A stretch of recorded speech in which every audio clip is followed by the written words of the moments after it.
Vraiment, aujourd'hui, nous sommes ici à Goma. Nous ne voulons pas que Katumbi arrive dans notre ville. Parce que c'est lui d'ailleurs qui a marié une femme toute. Les avions sont interdits de pouvoir venir au pays. C'est scandaleux, à la limite. Ce n'est pas équitable. Une autorité, un député, un président nommé ne travaillera pas cette fois-ci.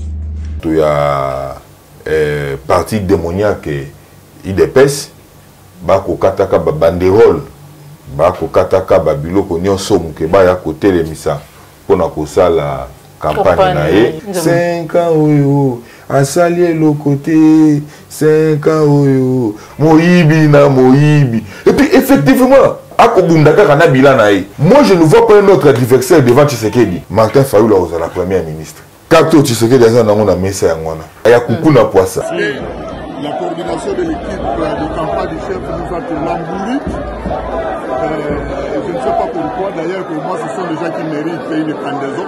Ils sont partis sans te dire un mot. Donc, pendaison parce que ce sont des gens qui ne méritent plus la vie. Exactement, que l'équipe de la campagne bazo mérité pendaison. Mais il y a ceci.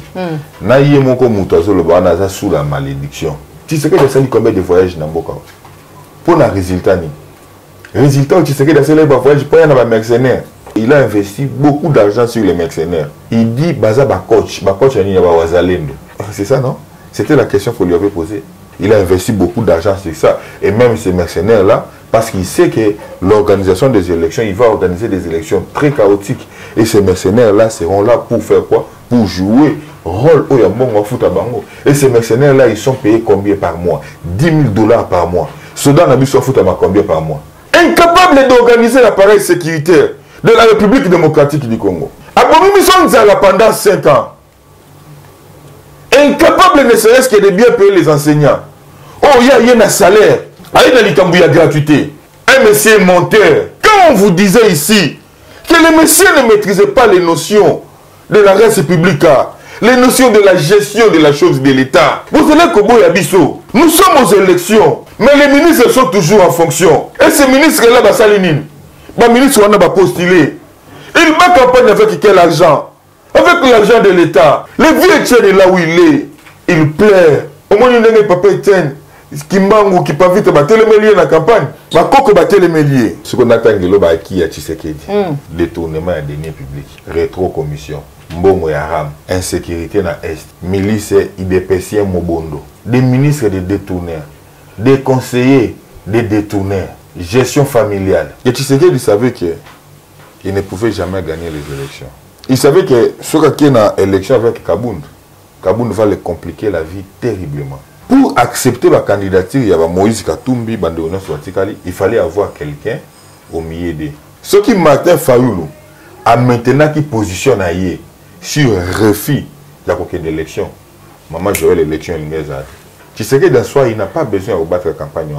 Tu sais que en soi, son problème, c'est qu'il faut diviser de plus en plus l'opposition, à affaiblir de plus en plus l'opposition. Et puis, et soit tu sais qu'il y a et puis nous on a jusque là comme on a Katumbi et puis nous on a et soit sur la campagne électorale depuis le début tina minute oyo au moins tu sais qu'il y a autant de kombo mususuté autant de kombo ya Katumbi a qui pata docteur Mukwege a qui pata Martin Fayulu yi a kufaka na Katumbi ba élection oyo ezali une fois de plus qu'on fait reculer République parce que quand ils joueront na otoko benga gouvernement et union nationale. C'est pour que ça va poche na bango. Oh, mais représentant na bango za kabuyet. Les forces armées de la République démocratique du Congo portent à la connaissance de tout militaire, quel que soit son rang, l'interdiction stricte et sans faille de nouer ou d'entretenir tout contact pour quelque motif que ce soit avec les forces démocratiques de libération du Rwanda en sigle FDLR.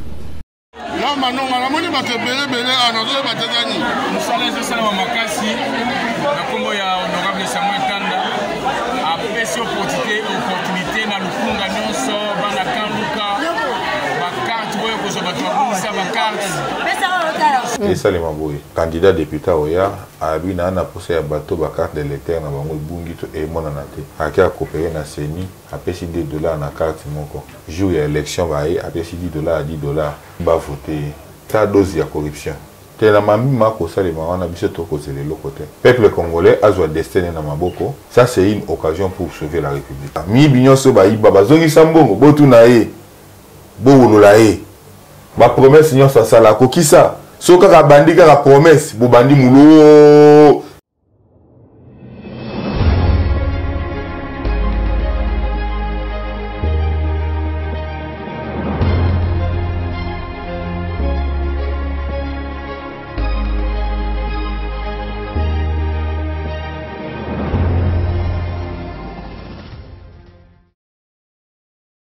Et c'est ngo koyeba ete bozali ebele bandeko balandi ya Plus Clair Télévision la chaîne de vérité bandeko balandi émission vérité de tous côtés mbote na bino bipa nyonso Jean Mibino merci na fidélité au chaque jour bozali ko renouveler na kati la chaîne de vérité na ba message na bino na encouragement na bino na soutien na bino oyo bozali ko apporter na Plus Clair Télévision la chaîne de vérité mais aussi merci na confiance bozali ko renouveler na kati la chaîne de vérité voilà pourquoi mukolo mwalelo tozali nesengo ya ko yamba pona bino sur ce plateau mwana mboka Afal Mamba oyo azali bongo moko ya Alliance pour les changements oyo ezali ko kama bongo na mwana mboka Jean-Marc Kabunda elongo na ye nde tokosola mimi matali mboka na biso pamba te toyebi ete tozali pendant campagne électorale tomoni ba image na ngambu ya Congo central lolenge nini équipe ya président de la République sortant candidat na propre succession na ye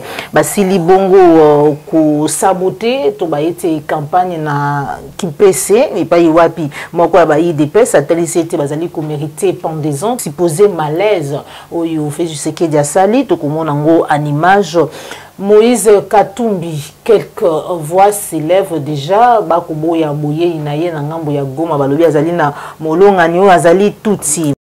Vraiment aujourd'hui nous sommes ici à Goma, nous ne voulons pas que Katumbi arrive dans notre ville parce que c'est lui d'ailleurs qui a marié une femme toute et puis il veut nous convaincre qu'il va donc il va changer notre pays. C'est pourquoi aujourd'hui les jeunes sont dans la rue pour dire qu'il ne veut pas Katumbi qui puisse arriver dans notre pays. Vous voyez, les jeunes sont là. Atupendi arriver à Katumbi au Nord Kivu. Jie ba jeune na Nord Kivu tunateseka sana. $800,000. Tunaona mtu mwenye iko na puye M23. Iko complice na M23. Anapana $800,000 kwa Makenga. Atupendi. Tunapenda pepe Congolais, c'est le moment conscience itumike. C'est le moment conscience itumike. Tufote tufanye choix mzuri. Hatutaki étranger. Tunapenda Fachi Beto. Tunapenda pepe Congolais, c'est le moment d'être réveillé. C'est le moment de s'amuke. Tushishike que bien. Hatupendi tufote Fachi. Mes chers compatriotes.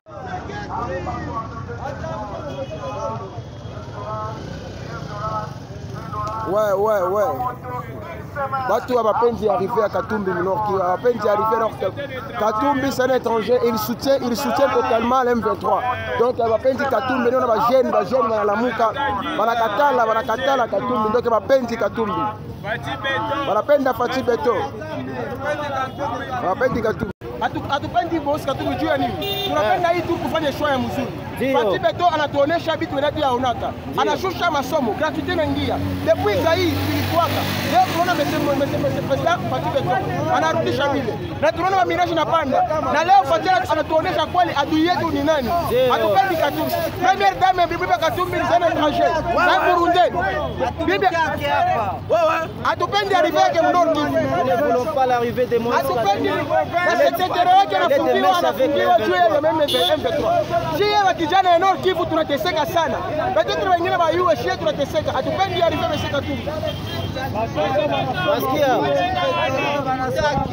Hatupendi arriver Moïse Katumbi. Le conseiller wake anafungiwa shie. Le conseiller hatupendi gratuité. Mes chers compatriotes. Le conseiller wake anafungiwa. Conseiller wake anafungiwa. Walitumia Makenga $800,000. Le conseiller wake anafungiwa. Nous ne voulons pas l'arrivée de Fatih. Atupendi arriver à Si museme mbongo sawa ya mkoa kwa shtuka. Atupendi Katumbi. Katumbi haiko kongole. Na bakongomani. Bakongomani anataka Kongo. Hapana ba étranger. Hatutaki béton, Fatih béton. Fatih béton. Numéro 20. Hatutaki ya watu. Numéro 20.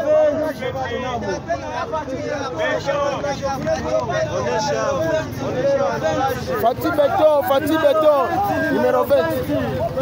Numéro 20, Fatih Béton. Complice. Katumbi est la complice. Fatih béton. C'est ça qui nous donne la liberté. Numéro 20, Fatih Béton. Jome tunapenda tutachagula. Parce que nous donne la liberté au Congo. Tutamchagula numéro 20. Tutamchagula numéro 20. Tutamchagula yeye peke. Katumbi iko tretre. Atupendi étranger.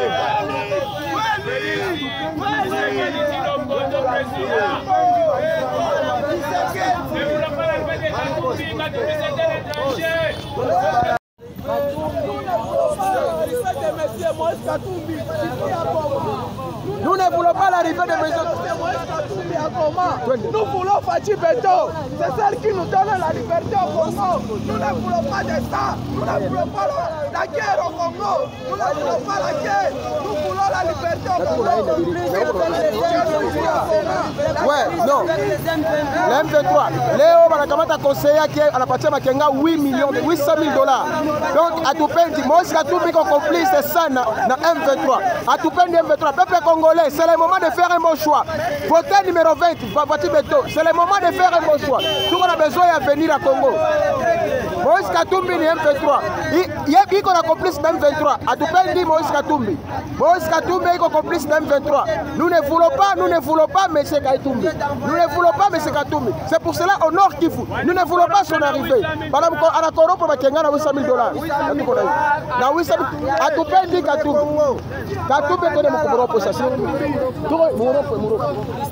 Na M23. Katumbi est complice dans M23. Tu l'as dit, mais Atupendi arriver à Moïse Katumbi. Walimkoroga na 800 000 $. Hatutaki kufa. Waétranger kama natufa. Nous voulons des Tshisekedi. Nous voulons Fatih béton. Nous ne voulons pas, mais nous, les peuples kivuens, nous, les gens de Nord Kivu, nous avons testé Sana, Vita, Kumbik, Moïse Katumbi, complice, Sana, na M23. Atupendi, Moïse Katumbi, arrivé à Moïse Katumbi, Mugoma. Fatih béton, Atupendi, Moïse Katumbi, arrivé à Atupendi, Nord Kivu. Tu n'appelles Atupendi, tu n'appelles Fatih béton, anamaliza Vita. Il y a M23, tu as voté Fatih béton, numéro 20.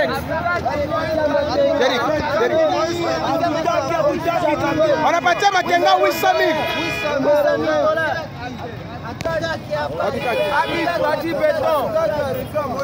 000. Sitaki asifike huku Nord Kivu. Ndio. Hatumutaki. Hamutaki Katumbi. Hatumutaki atatutesa. Ashabati. Kanyange na Mubuhene partout. Na Goma kote asikanye. Popote asifike mina katala. Okay. Mina katala. Okay. Mazao yetu ni Nord Kivu. Ndio. Asikanyange hapa. Sawa mzee. Asifike. Okay. Voilà, Martin Fayulu a dit qu'on continue la campagne naie, tout mon acquis, Franck Diongo, paye ma tête en pogno, kotali salolengeni ni gouvernement congolais à interdire tout pays qui nous n'angonga o, le PC autorisation, il y a bavol, tout pays avion, il y a Moïse Katumbi et il y a Nakati Mbokate pour la campagne. Pratiquement autoritaire que nous sommes en train de vivre, des candidats présidents. Comme vous l'avez dit, le cas de Moïse Katumbi Chapwe, qui veulent disponibiliser les moyens afin de rencontrer la population, afin d'échanger avec le peuple, pour communiquer le programme, pour sensibiliser la population à voter pour le programme d'action. Écoutez, les avions sont interdits de pouvoir venir au pays. C'est scandaleux, à la limite. Ce n'est pas équitable, ce n'est pas un processus électoral équitable lorsque certains candidats ne peuvent pas disposer des moyens de locomotion. Président Matata Ponyo, vous confirmez devant l'opinion aujourd'hui à l'instant qu'il y a certains avions du candidat que vous soutenez maintenant qui sont bloqués à l'étranger. Par qui et pourquoi? Écoutez, vous me demandez peut-être de répéter ce que j'ai dit. J'ai déjà dit que certains candidats qui ont exprimé ouvertement le besoin d'importer certains moyens de locomotion comme des avions, de louer certains avions et n'ont pas pu obtenir les autorisations. Donc je confirme ce que vous avez dit. Les candidats Moïse Katumbi Chapwe n'a pas pu obtenir toutes les autorisations nécessaires pour pouvoir obtenir le moyen d'avion dont il avait besoin et pour lesquels il avait les moyens disponibilisés. Dernière petite.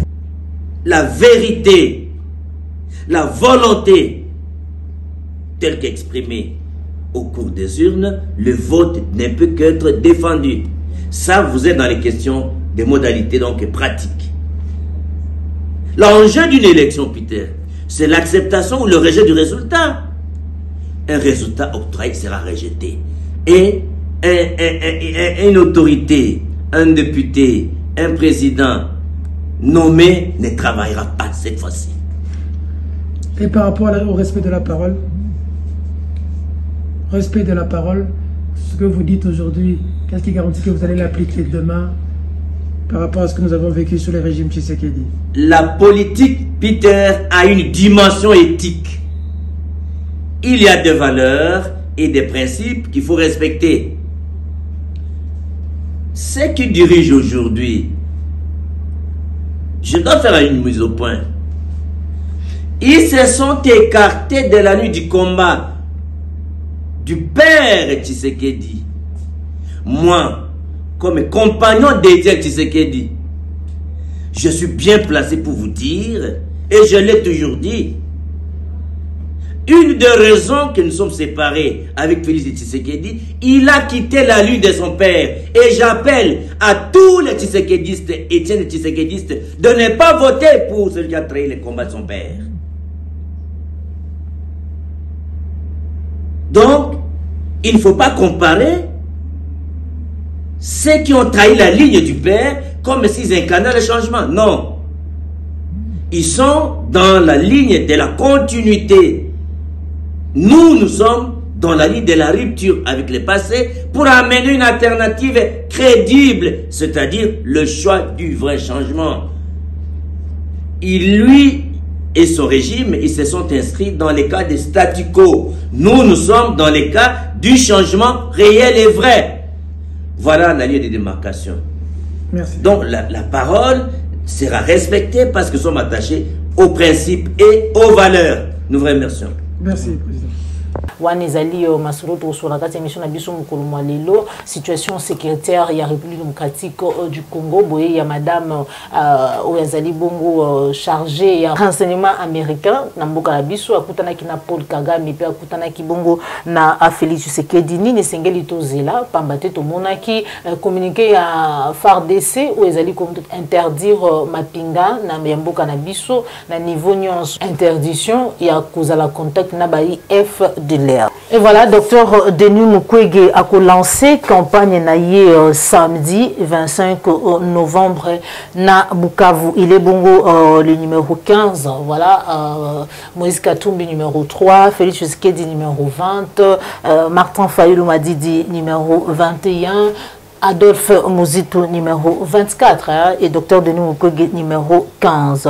Bandeko Balandi applique la télévision pour rappel télécharger l'application na yo Sendwave pour aider et faciliter yo kotinda biso na République du Congo ba feti ekomi pembeni nanzela ya Sendwave au se déplacer c'est sans aussi frais à transfert sala yango petit na misolo na yo pour etende quoi voilà M-Pesa na Orange Money topé na Airtel Money mais kasi ko bosana te pour na yo ezali ko utiliser Sendwave mbala ya liboso topé ya yambo ko utiliser code promo au Plus Clair TV ou ezali cadeau ya boye malamu na kati ya Sendwave au Plus Clair Télévision à offrir na yo. Sans plus tarder na PC Matondo mingi na Joël Gona gauche c'est d'image aux hommes sur ma caméra déjà sur ce plateau moi Mboka Fall Mamba. Vous ont ici Mounier encore une fois de plus bonjour. Mbote maman Joël webitango balobaka que etumboye makasi to etumba oyo ezali etumba ya kozo sérieux biso to loba ngotango nyonso il faut kozo ngo sérieux. Maintenant okende d'abord na lombango na kotala na niveau ya prison centrale ya Makala na opesa mbote na otage politique ya monsieur Tshisekedi à savoir Jean-Marc Kabund Akabund na kopesa pe mbote na prisonnier politique ya monsieur Tshisekedi ndeko Bouchakira na kopesa pe susu mbote na prisonnier politique oyo ya ndeko Tshisekedi kombo na Mike Mukebai o wapi Mike Mukebai to komona partout ndenge bato ya parti démoniaque IDPS bako kataka ba banderole bako kataka ba biloko nyonso Mukebai ya kotelemisa pona kosala campagne na ye toko mona yango toko vivre nga moko nazaki scandalé yaki vraiment scandale pona nga komona ndenge bako kata ba banderole na ye soit disant que yako kosala campagne te oyebi ba événement to ba biloko ya boye to mona yango sous Kabila ezaka na mona mobali moko babanda ko benga chaleur lelo akoma bololo place akinda pe to ebati. Donc il faut comprendre que ba acte ya mabe obo ko sala kapanda bozana pouvoir et ko demeurer éternalité. C'est-à-dire à un certain moment vous serez obligé de disparaître. D'accord. Merci beaucoup mon Mboka Fall Mamba, président Jean-Marc Kabund, mais aussi on a plateau où il y a émission Vérité de tous côtés à un certain moment. Botalisa qui était à la lire où vont les choses au vu à le lengue de Nika Dimon azali bongo président à Seni azali kutambu samakambo mapuno mekozalati na moro azali na campagne électorale lecture na yo est-ce que azali kaka mascarade le lengue beli azali ko estimer te ko koma na ngunga moko oyo bako invoquer to pe bako pousser ba raison pour être mapuno mi vraiment esalamate. Bon maman Joël, je pense l'autre fois na kalisa kiyo ba carte ebele na plateau koloba ndenge nini ndeko Kadima na malhonnêteté na bango ils étaient en train de préparer les choses. Ici il est question maintenant ya que élection et salema ndenge go salema. Donc ils n'ont pas parce que je vous fais réfléchir.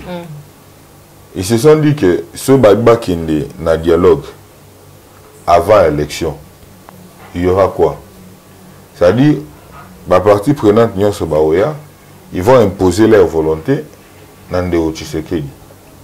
Bako restreindre Otoko Benga Bokonzinae. Qu'est-ce qu'il faut maintenant? Au lieu de ça dialogue avant l'élection, dans la minute où ils savent que Tshisekedi a l'incapacité de gagner les élections. Pourquoi Tshisekedi a l'incapacité de gagner les élections? Parce que son bilan l'a trahi. Tshisekedi a détourné Mbongo Yaram. Tshisekedi a protégé Otoko Benga rétro-commission. Tshisekedi Yemoko depuis Abandi. On a félicité Bandi au monde. On a dit Nzembo na bisio na yoka Banzembo mais Nzembo lokola ya wanezati.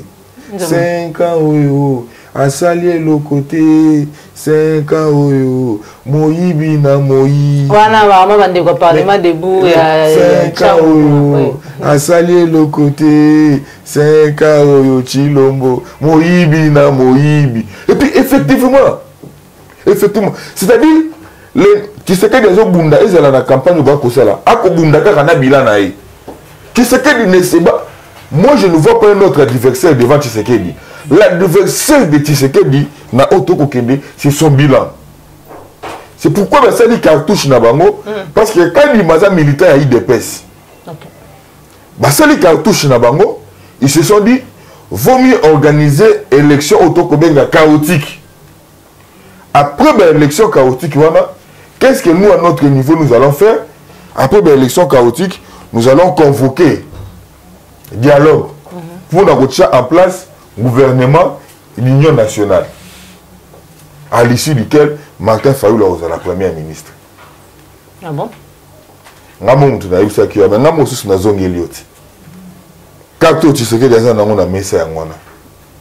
Ah bon? Donc, nous avons dit que nous avons dit. Chez moi, c'est un qui me côté dans le plateau.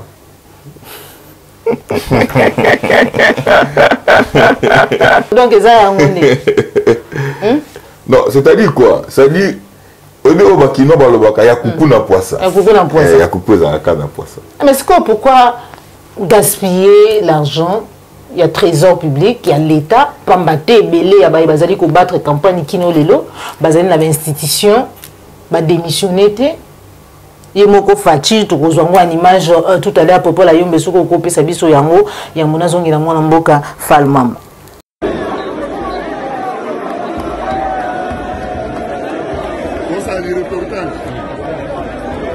Bon, va dire là. Oui.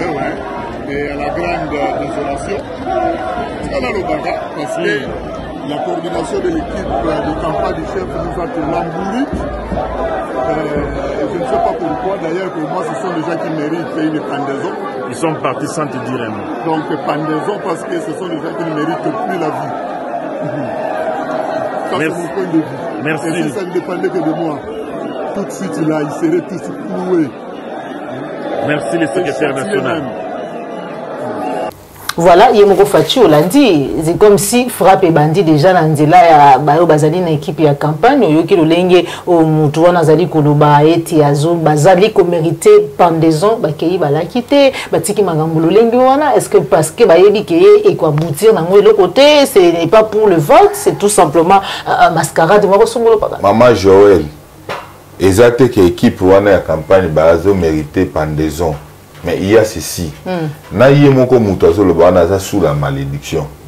Pourquoi ça sous la malédiction? Au moment que bakimpa vita Etienne Tshisekedi wa Mulumba Simon Kimbangu batele meli Tshisekedi. Batonya sona batele meli balobité tete yoza traître. Et loko biso to bundela ki combat biso to bundela ki pour le peuple congolais. Combat biso to bundela ki pour Congolais vivre à l'aise. Combat biso to bundela ki pour qu'on Congolais vivre comme il se doit. Yo bandi ko binela. Tu sais que ça ni combien de voyages na mboka. Pour na résultat ni. Résultat tu sais que ça les voyages pour y na ba mercenaires. Pour y na ba mercenaires. Parce que je tiens à vous dire que tu sais qu'il ne compte que sur parce qu'il a investi beaucoup d'argent sur les mercenaires. Il ne compte que sur eux. Abiba qui formation, c'est pour la formation. Maman Joël, nous avons des informations. Naïvité sur Hollanda qui est très bien. Il dit baza ba coach ani ba wazalendo. C'est ça non? C'était la question qu'on lui avait posée. Ba coach, bazo coacher, wana ni ba wazalendo. Or bisoto yebi bato baza na terrain réalité, tu sais que doit recruter des mercenaires. Il a investi beaucoup d'argent sur ça et même ces mercenaires là parce qu'il sait que l'organisation des élections, il va organiser des élections très chaotiques. Et ces mercenaires-là seront là pour faire quoi? Pour jouer rôle au Yambongo Futa Bango. Et ces mercenaires-là, ils sont payés combien par mois? 10 000 $ par mois. Soudan Nabiso Futa combien par mois? Les mercenaires que Tshisekedi a fait venir, ils sont payés 10 000 $ par mois. 10 000. Parce que nos FARDC sont incapables, il y a qu'au bouter hors d'état de nuire. Tshisekedi est incapable. Tshisekedi est incapable. Pourquoi faire venir des mercenaires? Tshisekedi est incapable. Bisoto mutuzé koyebi sabino ke. Bisoto yebelaki. To comprenaki. Et c'est là qui par erreur ndetozaki na moto oyo. Maintenant tu comment a que moto to kenayi ali moto mabe. Moto ali moto mabe. Biso toko continuer na moto oyote. Ali moto mala moté. Incapable incapable d'organiser l'appareil sécuritaire de la République démocratique du Congo. Retour au Bunagana, sous-occupé. Vous avez un messier comme ça, la tête de la République. Vous vous attendez à quoi? Abomi Sonzala pendant 5 ans. Incapable ne serait-ce que de bien payer les enseignants. Oh, il y a un salaire. Il y a une gratuité. Incapable de payer les enseignants. Un enseignant qui est dans RDC Oyo. En foutama, 350 000 francs congolais. Mais tu sais qu'il y a quelque chose, 420 000 francs congolais. Tu as des petites choses. Tu sais qu'il y a du ment. Un monsieur monteur. Quand on vous disait ici que les messieurs ne maîtrisaient pas les notions de la res publica, les notions de la gestion de la chose de l'État. Vous allez Kobo Yabiso. Nous sommes aux élections. Mais les ministres sont toujours en fonction. Et ces ministres-là, les ministres on a postulé. Ils battent campagne avec quel argent? Avec l'argent de l'État. DG, ils sont là. Ils n'ont pas démissionné. Parce que cette campagne avec l'argent de l'État. Tout ce monde-là, ils sont en train de dilapider l'argent de l'État congolais. Aussi au vu de tous. Quand vous disiez que Tshisekedi ne maîtrisait pas les notions de l'État, le vieux Tchèque est là où il est, il pleure. Avant la campagne, il pleure. Non, il faut arrêter ces histoires-là. Il faut arrêter comédie à un certain moment. Au moins, il n'y a pas de Kimbangu qui pas vite télémélier la campagne. Au moins, il y a télémélier la campagne. Vous savez, image, à propos de la Yombe, image Wana, il a malaise, fatigue, il est épuisé. Et ma coco va télémélier. Tous ont une image. Ma coco va télémélier.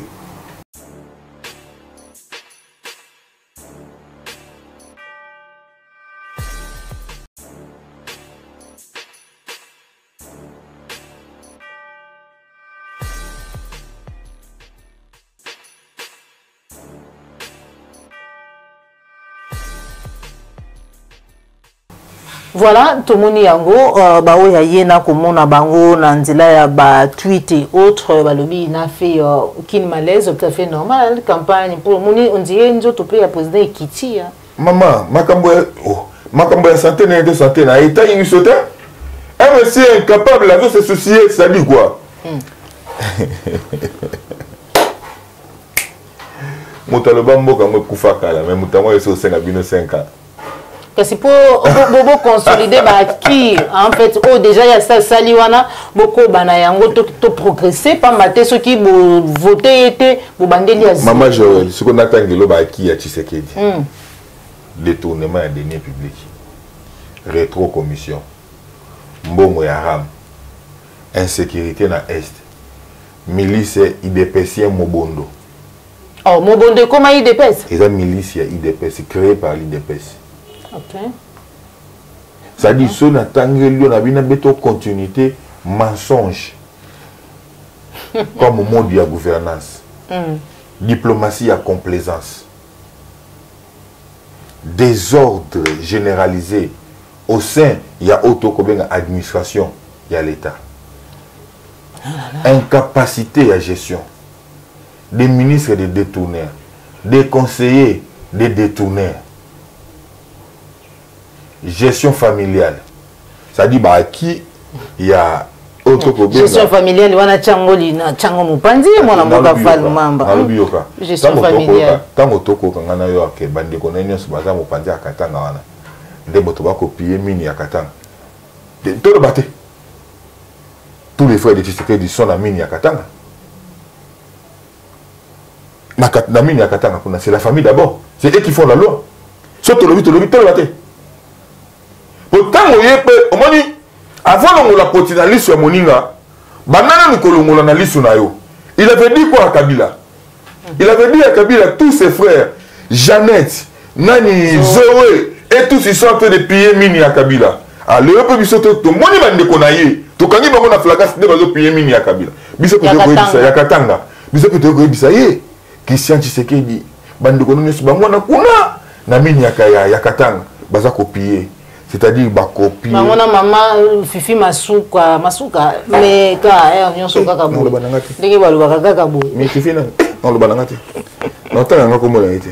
Voilà, mon mboka fan mamba campagne ezali kokoba même si lui était déjà ba carte déjà ezali nous tali ça l'autre fois on rappelait été carte ezali que maiwana à un certain moment et kosuka ndenge kosukela mais du fait que non les l'opposition ba kei en ordre dispersé Toloba et belé quand na bango batali si ezali bo sangani vu bilan ya fait tu sais qui dit ata soki ba kei lo lenge ba kei wana bakolonga kaka Martin Fayulu na lolenge na ye docteur Denis Mukwege na lolenge na ye à part Moïse Katumbi o azui ebele ba se rallier sima na ye tozali koyoka déjà nungu ya Denis Sango atikalaki o azali ko battre campagne na ye mais ebele abanduku batasi ba maman Joël comme à un certain moment o koyoka ka Denis Sango ko se rallier na Moïse Katumbi pambate awuti ko talisa na mboka o azo battre campagne pour le moment.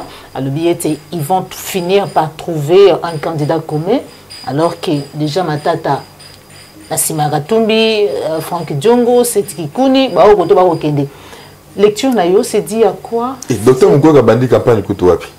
Il y a des programmes, il y a des GCBIMA qui ont un programme déjà Zali à docteur Denis Mukwege. Campagne bientôt. Ok. Docteur Mukwege a bandi campagne. Mais qu'est-ce qui ne va pas? Il y a un problème, moi, en Boka Falman. Tu non comme moi, tu aucun mon ami. Naïbi ce qui est na plateau. Et tu sais qu'il savait qu'il ne pouvait jamais gagner les élections. Oui. Il le savait, même face à toi. Même tu sais qu'il ne peut jamais gagner les élections. Qu'est-ce qu'il fallait maintenant? Nathalie Sakaou que quand il y a Tshisekedi des amants quoi ils allaient. Comment il pouvait avoir ses pions à lui au sein de l'opposition pour nous permettre. Déjà, il savait que ce qui est dans l'élection avec Kabound va le compliquer la vie terriblement. Il ne pouvait jamais battre Kabound aux élections. Il fallait chercher comment écarter Kabound aux élections. Assali Kartinae, il a réussi à écarter Kabound aux élections. Na condamnation fallacieuse au business sotoyebi pour les gens mutuna makolo. Maintenant, pour accepter la candidature, il y avait Moïse Katumbi, Bandeona Swatikali, il fallait avoir quelqu'un au milieu d'eux. Il y a un moment où Martin Fayulu a beau qu'il y ait des élections. Or, il fallait crédibiliser les élections. Nous avons eu l'élection en 2018. Opposant direct. Il y a Otoko Benga Tshisekedi, c'était Martin Fayulu. Le fait pour Martin Fayulu qu'on refusait qu'aucune élection, ils ont discrédit dans l'élection.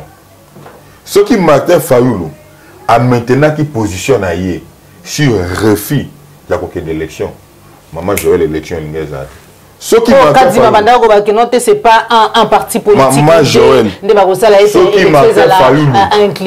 qui Martin Fayulu a beau aucune élection, l'élection et Martin Fayulu allait gagner plus en crédibilité. Est-ce que depuis la campagne au bandit, comment Fayulu est vraiment la crédibilité? Non. Naïb c'est qu'autrefois, qu'il y avait ça par rapport à pour parler. Et quand ils ont compris qu'il y a pour parler, Nabango est avancé, c'est comme ça qu'il fallait libérer Matata pour dire qu'il y a des campagnes parce qu'ils savaient qu'ils ont l'air pions au sein de l'opposition. Et maintenant, deuxième cartouche, c'était les empêcher de mettre sa candidature communauté. Parce qu'il y a ça la force. Sur la candidature commune, une fois de plus, c'est fragilité, c'est ce qu'il dit. Ok. Ils ont lancé de l'argent. Tu sais que dans soi, il n'a pas besoin de battre la campagne. Tu sais que en soi, son problème, c'est qu'il faut diviser de plus en plus l'opposition, à affaiblir de plus en plus l'opposition. La même stratégie, Kabila, à l'époque, Kabila, Dauphin qui dans l'opposition. Oui, donc de plus en plus à affaiblir. C'est-à-dire, il est en train de réussir Kounaï. Mais est-ce que tu as dit épine mon corps? Et soit tu sais qu'il y a un et puis nous on a jusque là comme on a un Katumbi. Et puis nous on a et soit Na côté nini? Et soyez wana suite à quoi? Ça dit que sur la campagne électorale depuis le début, tina minute oyo, au moins Tshisekedi a otambola na kombo mususu te. A otambola na kombo ya Katumbi. Abeta kutu cela Martin Fayulu te.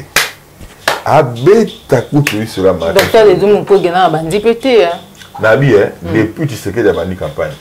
A qui pata docteur Mukwege a qui pata Martin Fayulu te. Yi a kufaka na Katumbi. Et puis quand la cible ya bandi on a biso ya IDPS, au moins la cible na bango ezaka moko, cible na bango ezaka Katumbi. Pourquoi?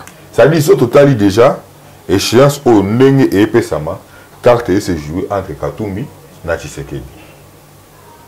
Ndenge échéance et pesama. Donc Katumbi peut être les prochains. Je ne le dis pas, mais ce que nous voyons sur le terrain, carte et betama entre les deux personnes wana. D'être au monde sur le terrain. Mais biso siko na niveau na biso, nous savons que élection oh, ils ont bénéficié de la crédibilité. Ces élections ici, et ça, c'est l'élection au peuple congolais, et qu'on a amené changement mon côté dans le peuple congolais. L'élection, ils allaient une fois de plus qu'on fait reculer la République. Parce que quand ils auront dans le gouvernement et l'Union nationale, c'est pour na bâton de ça va poche na bango. L'intérêt de la population. L'intérêt de la population est constitué à niveau. Bazalin de ba kotinda pe représentant na bango. Oh, mais représentant na bango za Kabuyet. C'est pas possible. Kabuya représentant ba Bazalin. Avançons. Oh, pesanga raison. Oh. Moi, Mboka Falmamba, situation sécuritaire, toujours le Belango tout à l'heure, parlant à Bawazalendo, Zali Baïmboko, les loba télémi, patriote pour na Kubunda, pour na Mabele ya Congo, Oyambaki, Yangolo Lengeni, message Wana Nangonga Oyo, ya FARDC, interdisant, Mapinga, Ozala Mbolumbolu, Ozala Soda Pete, contact ya Lolengeni Sona Baï FDLR. Les forces armées de la République démocratique du Congo portent à la connaissance de tout militaire, quel que soit son rang, l'interdiction stricte et sans faille de nouer ou d'entretenir tout contact pour quelque motif que ce soit avec les forces démocratiques de libération du Rwanda en sigle FDLR.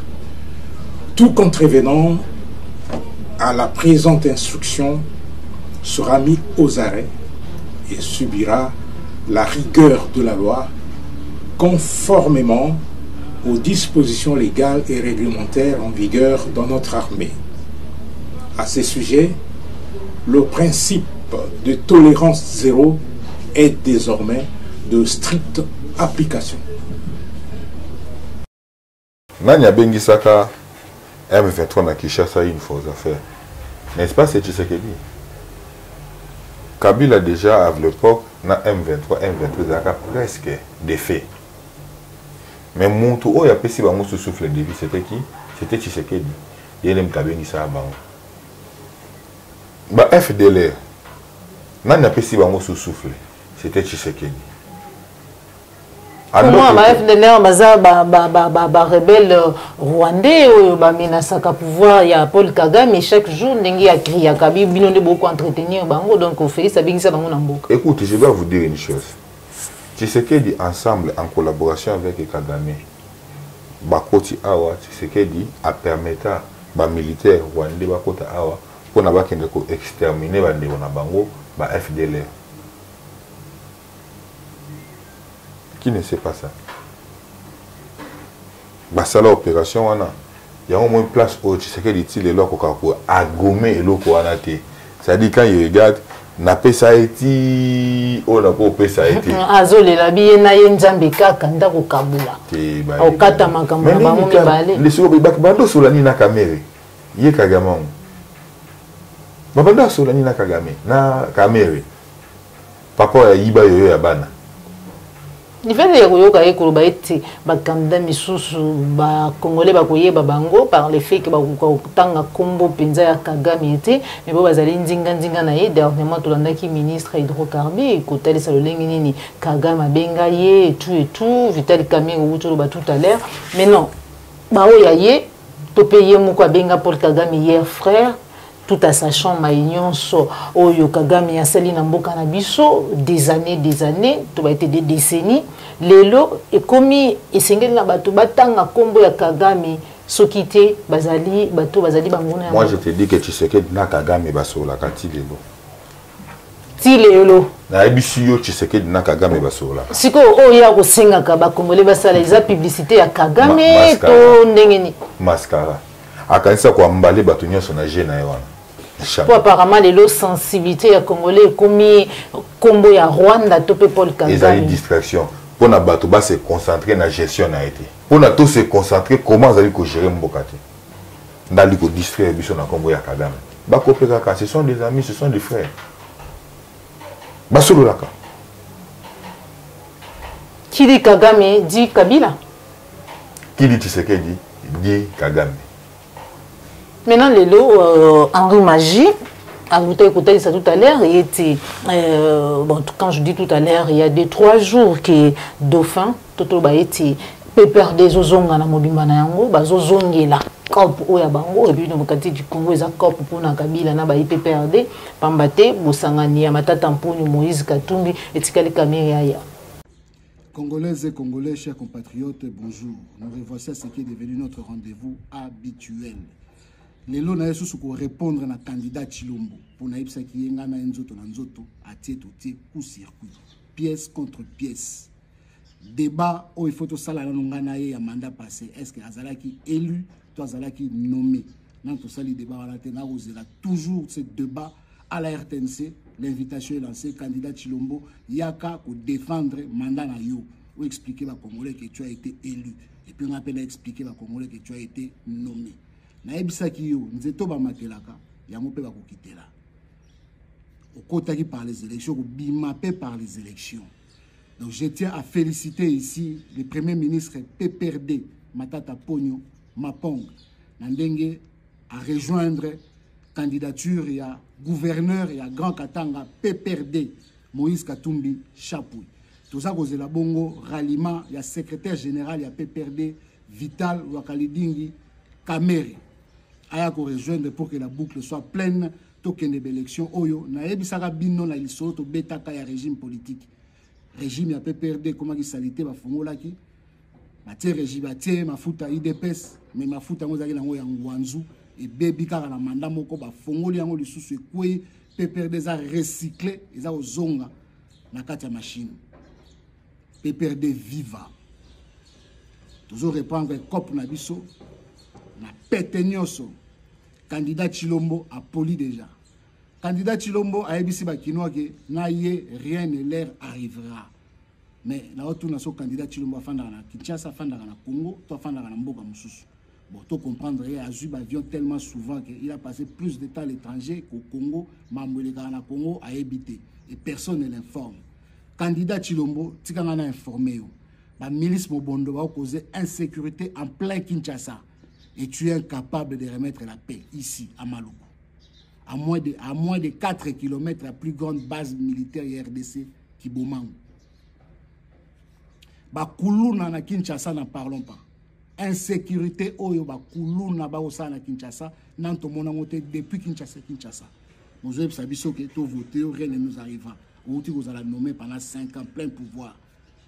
La pouvoir en salika ba nomination tribale on nommera bandeko na yo baluba et comme il y a la confusion entre baluba na ba taliban baluba ba taliban te ba taliban de bazaba oya yo wana ba oya yo ba tisekediste ba onde ba taliban baluba ba tribu mobo ya Congo oyo balingaka opete bazali na kati exemple vient na Claude Machala za muluba ma taliban te donc vous confondez entre les Kassaïens et les talibans.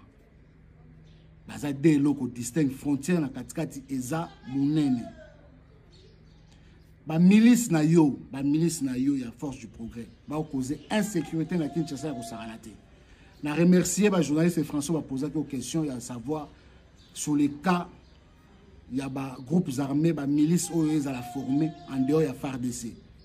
On peut dire réponse à Malam, c'est que Yomuto finance à Bango.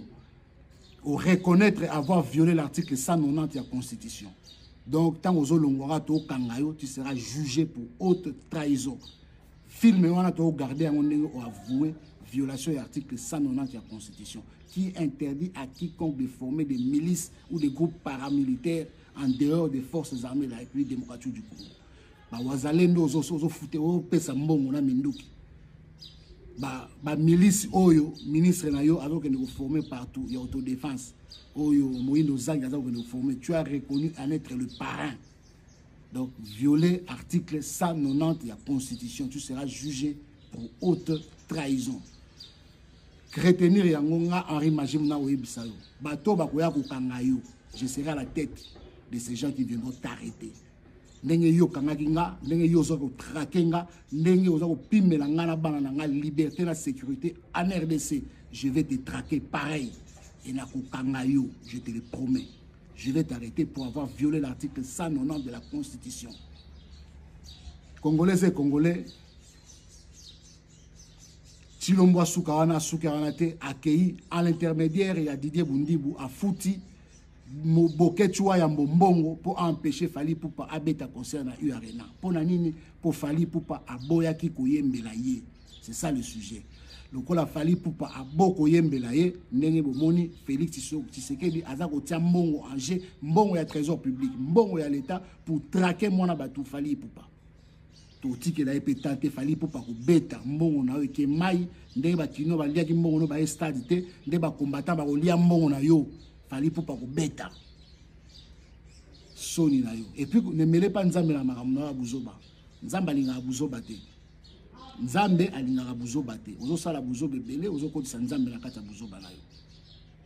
Manda esili yebela mikimela na o déjà na pété pour violer déjà article 190. Congolais et Congolais, je m'appelle Henri Maji Walifetou, fils de Lifetou, petit-fils d'Ali Elika, arrière-petit-fils d'Ekila, leader de l'opposition politique en République démocratique du Congo, gardien de la révolution du 17 mai. Nako Kanga Félix Tshisekedi à reconnaître Yemoko devant le monde entier qu'il a violé l'article 190 de la Constitution. C'est lui qui paye, qui organise les milices. Willy Ngoma nous a dit Yende Mutabenga ki bango. Baya Soki Kabila sali troisième mandat, basa la guerre, basa la bitumba. C'est lui, étant commis président, a bengisi bango, a kotisi bango na Congo. La MONUSCO, na rapport nae, et comment ki yango que M23 na Chilombo sont dans un deal. Deal na bango et bomi ba millions ya ba Congolais. Deal na bango cause insécurité na mboka. Deal na bango et faire perdre territoire misatu mobima na République démocratique du Congo. Bunagana, Rutshuru na Masisi. Congolais et Congolais, tukutani mbalasima.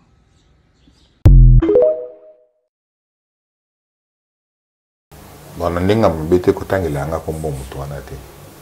Ndinga mbete na botosi nyonso naza nango pona émission o elengi boye ba Congolais. Voilà ndaka kotangela nga kombo mutu wana te. Ndinga mbete. Je ne sais pas commenter elo mutu wana kokoloba. Avec beaucoup de respect. Et je vous dois. Et je sais pourquoi.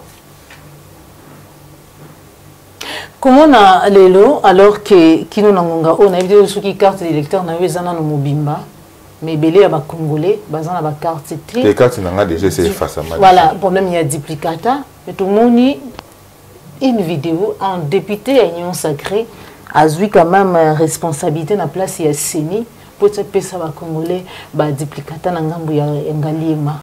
Non, non, on va te belé, on va te gagner. Nous sommes les salons Makassi, la combo ya honorable Samuel Kanda, a pêché opportunité dans le Kunga Nyonso, Bana Kanduka, ma carte, ouais, que je vais trouver ça, ma carte. Mais ça va le cas. Basala Misala, yo, on s'en va désordre. Maintenant, c'est Basala Misala, ma bonne ma carte, ma combo est effacée.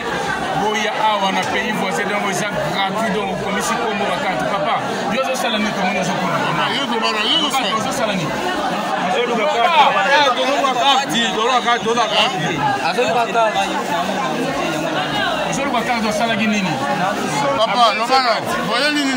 Oui, Laza point focal ya honorable Samuel Tanda. Donc, ça musala pour la bateau, ça va carte na bango. Attaque essayé, ba on va carte na bango na pays voisin. Ça les a kitoko. Yoka ndenge esalema boye. Candidat député oya abi na na posé ya bateau ba carte de l'éther na bango bungi to e mona na te. Ba par exemple 600. Aki a coopéré na CENI carte moko $2. Pour ça il a apesi $2 na carte moko.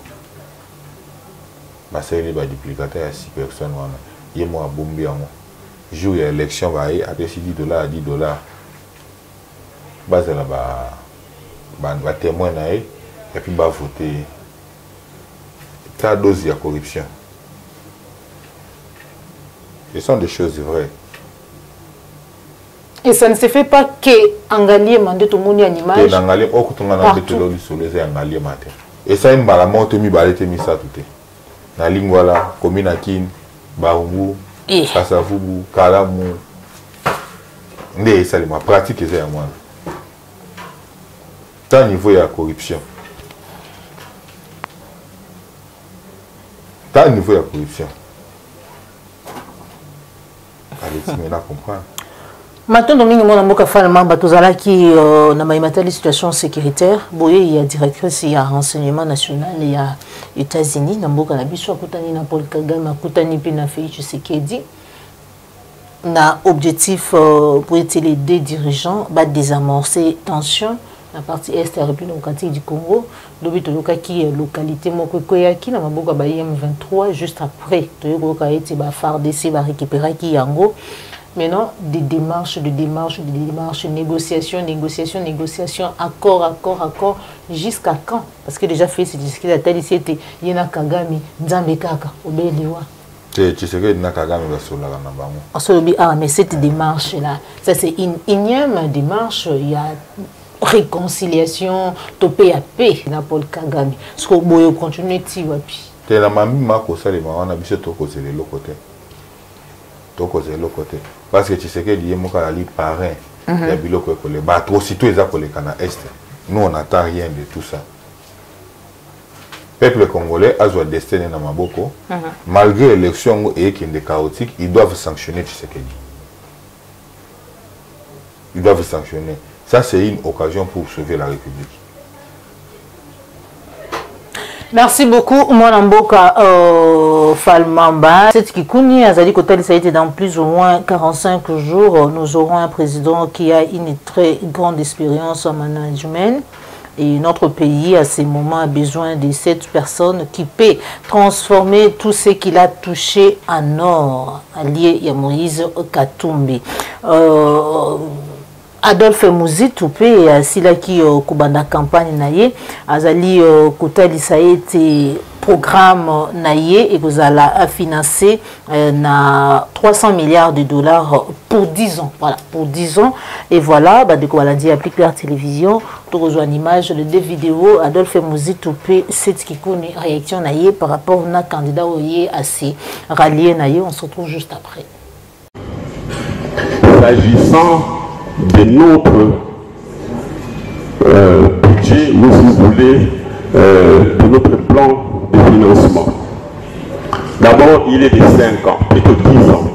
Avec 5 ans, 5 ans, 5 ans. Ça correspond à 2 mandats. Vous allez me poser la question, mais comment vous préconisez un plan, un programme de 10 ans, alors que vous demandez le mandat de 5 ans? Ça, je l'ai dit à nos camarades militants et autres compatriotes qui me suivent. Vous allez même dans le pays développer où il n'y a plus d'infrastructures à financer. Généralement, les projets sont à très long terme, 10 ans. Vous allez suivre les différents candidats en France parce que c'est le pays avec lequel nous parlons la même langue. C'est toujours des programmes, des plans de 10 ans. Alors qu'ils n'ont plus grand-chose à financer comme infrastructure. Parce que la mise en œuvre d'un programme exige une certaine continuité et tout en ayant un mandat de 5 ans, il peut engager la République du fait de ce mandat sur le long terme. Et les projets que les autres présidents qui vont gagner après lui, même s'ils sont de l'opposition, ils devront respecter cela. Parce que c'est des projets engagés par une autorité qui avait la légitimité et qui avait des compétences pour engager la République. Ici, nous parlons de la République française. Donc, notre programme, il se chiffre pour les 10 années à venir à 300 milliards de dollars. Est-ce que c'est le gagné? 300 milliards de dollars. À quoi sont destinés ces 300 milliards de dollars et comment les mobiliser ou les financer? D'où viendra cet argent? Avant de parler de l'origine de ces 300 milliards, je voudrais d'abord vous utiliser, parce que nous utilisons ici le principe de la primauté des dépenses. Et si nous n'avons pas si vous allez tata yaban, na madame, pour la budget la famille pour le mois ou le trimestre, est-ce que déterminer besoin, dépenses, pour déterminer la recette, à partir de la recette, une sali la dépense.